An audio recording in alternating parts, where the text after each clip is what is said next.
होलिका दहन और होली। बहुत समय पहले हिरण्यकश्यप नाम के राक्षस ने ब्रह्मदेव की तपस्या करके अमर होने का वरदान मांगा।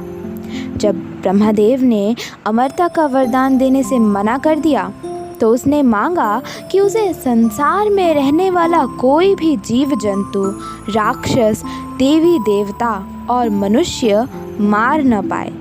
साथ ही ना वो दिन में मरे और ना ही रात के समय, ना तो पृथ्वी पर मरे और ना ही आकाश में, ना तो घर के अंदर और ना ही बाहर, और ना ही शस्त्र से मरे और ना ही अस्त्र से।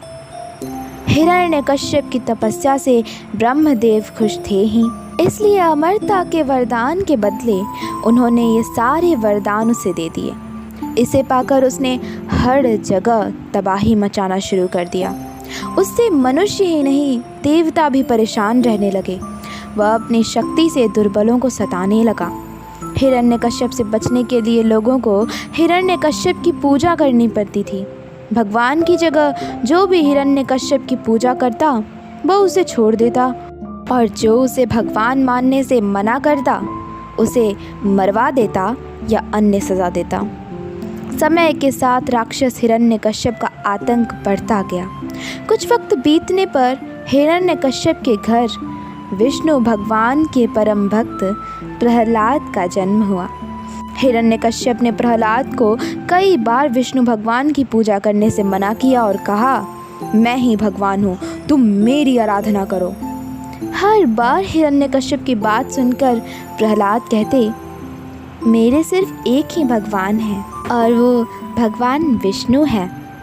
प्रहलाद की बातें सुनकर हिरण्यकश्यप ने उन्हें मारने की कई कोशिश की, लेकिन वह सफल नहीं हो पाया। भगवान विष्णु अपनी शक्ति से हर बार हिरण्यकश्यप के सारे प्रयास विफल कर देते थे।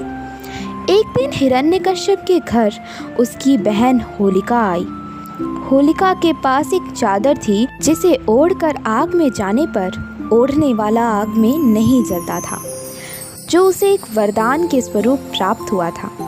हिरण्यकश्यप को अपने बेटे से परेशान देखकर होलिका ने कहा, भैया, मैं अपनी गोद में प्रहलाद को लेकर आग में चादर ओढ़कर बैठ जाऊंगी, जिससे वह जल जाएगा और आपकी परेशानी खत्म हो जाएगी। हिरण्यकश्यप ने इस योजना के लिए हामी भर दी।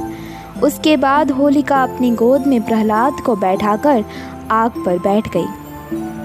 उसी वक्त भगवान की कृपा से ऐसी हवा चली जिससे होलिका का कंबल प्रहलाद के ऊपर आ गया और होलिका जलकर खाक हो गई। प्रहलाद एक बार फिर भगवान विष्णु की कृपा से बच गए। आग में जिस दिन होलिका जलकर भस्म हो गई थी, उसी दिन को आज तक लोग होलिका दहन के नाम से जानते हैं। इसे बुराई पर अच्छाई की जीत के रूप में देखते हुए खुशी में होलिका दहन के अगले दिन रंगों से होली खेली जाती है।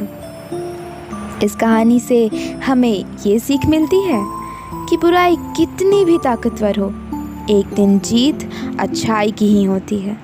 इसी वजह से हमेशा बुराई का मार्ग छोड़कर अच्छाई का मार्ग अपनाना चाहिए।